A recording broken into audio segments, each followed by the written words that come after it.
महाराष्ट्राचे माजी मुख्यमंत्री नारायण राणेंना रत्नागिरी सिंधुदुर्गची उमेदवारी जाहीर. भारतीय जनता पक्षाने एक मतदारसंघ खेचला म्हणायची पाळी आली. भारतीय जनता पक्षाचे नेते तथा केंद्रीय मंत्री नारायण राणे यांना रत्नागिरी सिंधुदुर्ग लोकसभा मतदारसंघातून उमेदवारी जाहीर झाली. या मतदारसंघातून शिवसेनेचे किरण सामंत यांनी उमेदवारी मागितली होती. मात्र भाजप आणि शिवसेना यांच्यातील तिढा सुटला असून किरण सामंत यांनी माघार घेतली असल्याची माहिती उदय सामंत यांनी पत्रकार परिषदेमध्ये दिली. त्यानंतर लगेच भारतीय जनता पक्षाच्या वतीने नारायण राणे यांच्या नावाची घोषणा केली. खऱ्या अर्थानं नारायण राणे हे महाराष्ट्राचे माजी मुख्यमंत्री आहेत, महाराष्ट्राचे ज्येष्ठ नेते आहेत. त्यामुळे महायुतीमधील हा कोकणातील तिढा सामंजस्याने सुटला असे म्हणावे लागेल. केंद्रीय मंत्री नारायण राणे यांनी रत्नागिरी सिंधुदुर्ग लोकसभा मतदारसंघातून लोकसभेची तयारी सुरू केली होती, तर दुसरीकडे शिवसेनेचे मंत्री उदय सामंत यांचे बंधू किरण सामंत यांनी देखील रत्नागिरी सिंधुदुर्ग मतदारसंघावर आपला दावा सांगितला होता. महायुतीच्या जागा वाटपामध्ये यामुळे रत्नागिरी सिंधुदुर्ग लोकसभा मतदारसंघाबाबत तिढा निर्माण झाला होता. मात्र मुख्यमंत्री एकनाथ शिंदे आणि उपमुख्यमंत्री देवेंद्र फडणवीस यांच्याशी चर्चा झाल्यानंतर किरण सामंत यांनी सामंजस्य भूमिका घेत त्यांनी माघार घेतली. याची माहिती उदय सामंत यांनी पत्रकार परिषद घेऊन दिली. नारायण राणे यांचा प्रचार सामंत करणार, त्यामुळे महायुतीमध्ये कोणतीही नाराजी नाही असंही त्यांनी जाहीर म्हटलेलं आहे.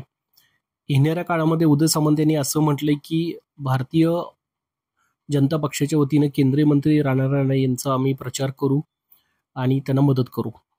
राहतो पक्ष विनायक राऊत यांच्या विरोधात नारायण राणे अशी लढत होणार आहे. कोकणातील महत्त्वाचा मानला जाणारा मतदारसंघ म्हणजे रत्नागिरी सिंधुदुर्ग. याच मतदारसंघात उद्धव बाळासाहेब ठाकरे गटाचे विनायक राऊत हे विद्यमान खासदार आहेत. उद्धव ठाकरे गटाच्या वतीनं त्यांना पुन्हा एकदा या मतदारसंघात उमेदवारी जाहीर करण्यात आली. विनायक राऊत यांनी आपल्या प्रचाराला सुरुवात केली, मात्र महायुतीचा उमेदवार अद्याप घोषित झाला नव्हता. म्हणूनच विनायक राऊत यांच्या विरोधात नारायण राणे यांची उमेदवारी जाहीर केली. त्यामुळे नारायण राणे विरुद्ध विनायक राऊत अशी ही लढत होणार आहे आणि या लढतीकडे संपूर्ण महाराष्ट्राचं लक्ष राहिलं आहे. 2019 मध्ये निलेश राणे यांचा पराभव झाला होता. मात्र त्या पराभवामध्ये महायुती असेल किंवा विविध पक्ष असतील, हे अनेक युती नसल्यामुळे ह्या गोष्टी घडल्या असेल असं तज्ज्ञांचं मत आहे. निलेश राणे यांचा सुमारे 2.25 लाखांनी पराभव झाला होता. यावेळी या लोकसभा मतदारसंघामध्ये तिसऱ्या टप्प्यात म्हणजे 7 मे रोजी मतदानाची प्रक्रिया पार पडणार आहे. त्यामुळे पुन्हा एकदा राणे विरुद्ध राऊत अशी लढत होणार आहे. त्यामुळं राणेंचा मोठा अनुभव हा विचारात घेता राऊतांचाही अनुभव मोठा आहे. त्यामुळे ही लढत महाराष्ट्रामध्ये लक्षवेधी ठरणार आहे असंही हे आहे. या पुढच्या अपडेट पाहण्यासाठी राजकीय कथा यूट्यूब चॅनलला लाईक करा, शेअर करा, बेल आयकॉन प्रेस करा. धन्यवाद.